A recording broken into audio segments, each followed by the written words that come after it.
What's up, guys? So I had a request to go over some minimalistic powerlifting training. The reason being is just someone commented, said they didn't have a ton of time, so how to make the best use of their time, essentially make the most progress. A lot of this doesn't necessarily come down to like changing your programming because it's most optimal programming to make progress on like lower frequencies, less volume, that kind of stuff. It's honestly more so just like logically what makes sense getting the most amount of work in the least amount of time. Because obviously if you can't lift a ton, your biggest constraint is going to be literally just doing enough work to progress. So first I'd start off with the split. If you don't have a ton of time, you're probably not going to have a ton of time to lift throughout the week either. I would even say you're wasting a lot of time. Like my gym, some people are probably closer, my gym's like 20 minutes away. So if I didn't have a ton of time, I try to go there less days per week and spend a little bit more time at the gym if possible.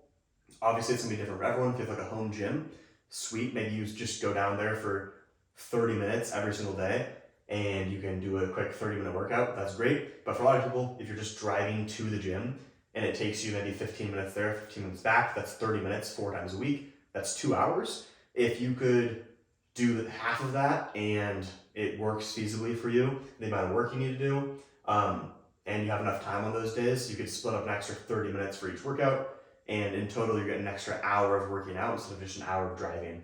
So yeah, I would recommend less days per week if you're really time crunched. Otherwise, you're probably going to be wasting quite a bit of time for the same amount of time of the week. I'd recommend a lower frequency on each lift, just because also, same thing, if you're trying to go in and squat 3 times a week, like compared to squatting once a week, you're doing 3 times the amount of warm-ups. Even if warm-ups aren't taking you super long, it takes you 15 minutes to warm up for your squats only, that's still 30 minutes a week that you're wasting. Maybe you do the same thing on bench, and you do the same thing on deadlift, and you're wasting like an hour, maybe even 2 hours with high frequencies.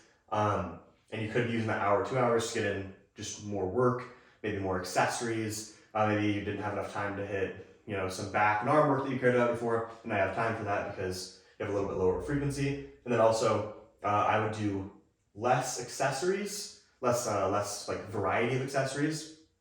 So there's that, but you're gonna do higher RPEs of your accessories. The reason being, you just don't have to do as many sets in that case. Shouldn't be in and out quicker. Remember with this, all this stuff, it's important to prioritize. If you were on a time constraint, you're probably not trying to, at least in this current time period, like go to IPF Worlds, be the best powerlifter in the world.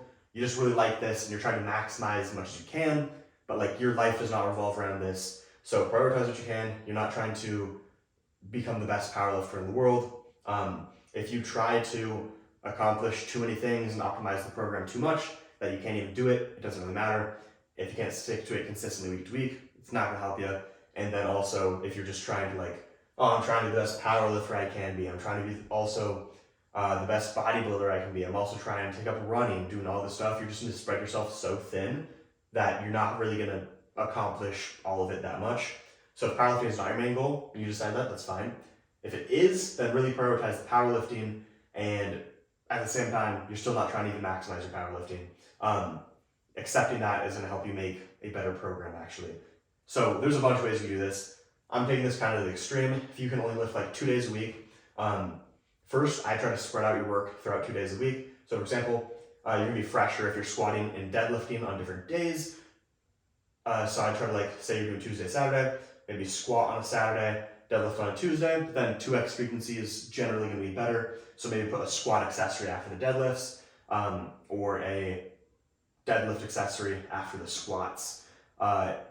If that's not like, all of this is gonna be person dependent. If like, you're like, I can't really sacrifice that much time at the gym on Tuesdays, I have like a family, but I have a ton of time on Saturday. Maybe you just run something like a 1x squat and deadlift, and then you also have maybe 2x bench, and this workout is like super fast. You just go like a 3x2 on bench, hit some back and arms if possible.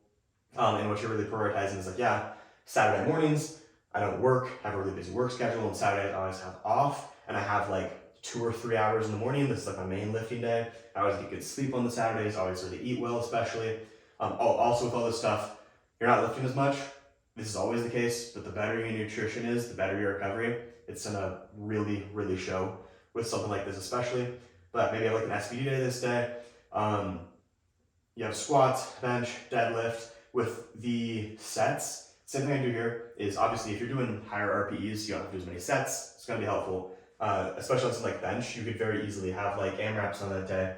So for this example, maybe you have like one set of 3 to 5 reps. If you get 5 reps, add a little weight, go down to 3 reps, try to repeat, and then back off. So maybe like 3 sets of 5 to 7 reps. I'd also say here, if you're doing something like that, it can be really easy to do like really too high of reps, where like you have to wait longer between sets to have another effective set. So I wouldn't get too high on the reps here most of the time, especially if you're doing like multiple sets. Then maybe like deadlift, or you can do this however you want, but I would recommend doing lower reps and really polarizing your training, because you're not getting a ton of heavy work, especially because like it's going to take longer to do squat, bench, deadlift if they're sub-maximally than getting in your extra work on, you know, RDLs or like a machine chest press, especially if the machine chest press is just like pin loaded. You don't have to wait for warm-ups, that kind of thing. So a lot of times you're going to bias a lot of your training just towards accessories that are higher RPE, don't need to warm up as much. Like imagine going in to squat and you're squatting, working up to like 5 plates. You're doing like the bar, you're putting on your knee sleeves and your belt and everything. You're doing 1 plate, 2 plate, 3 plate, 4 plate, weight in between each of those, compared to going and doing like a really easy leg extension. You can be completely cold, go into the gym, do like a warm-up set, and maybe in that case you do higher reps, you don't have to warm up as much, and you do like a set of 20, and that's basically a warm-up for you. Then you go up and weight again. But the set of 20 is like a working set to get the volume, then you go up and weight again, and you're very warm, you do 2 sets of 10, you got 3 sets in there, in literally less time than it would have taken you to warm up for your first round of squats. So that's why, especially the SBD frequency is going to be lower here. You're just going to save yourself so much more time. If you can actually get in the work to make progress, even if it's not completely perfect because you're doing such a minimalistic program, then yeah. A lot of people that ask this question might not have to go this minimalistic too, but like I was saying, I'd go very minimal reps on like SBD for the most part. This is a little higher because it's kind of replacing accessories, so you don't have to go back to re-warm up or to wait for a new machine. You know, on bench, you're hitting some AMRAPs, you don't have to go like, pec deck's taken, nice, I have to wait 10 minutes. You're already there. Same thing with deadlift, going into the RDLs. That's a really great option just because you're already at the bar. You guarantee you don't have to wait for anything. I do it right after the deadlifts. Compared to doing like a back extension or something, you get over there, you have to reload weights again, maybe it's taken, whatever, that stuff can really add up throughout the week. And then, yeah, like I said, like pin load machine, maybe like a squat. If you can warm up on like a leg press really fast, already warmed up, cool, go for it. Obviously, just some machines are gonna have higher injury risk if they take you longer warm up and you're just skipping warm ups. But yeah, that's pretty much it. Most of it, like I said, just comes down to like semantics and what's gonna save you time to get in enough work to progress, not necessarily trying to like maximize the program. But all of this stuff, by using it, will maximize the program within your constraints. So I hope that was somewhat helpful. If you appreciate the video, please like, comment, share, subscribe. And then if you're interested in coaching, in the description below, I'll drop the application for that. Thanks, guys.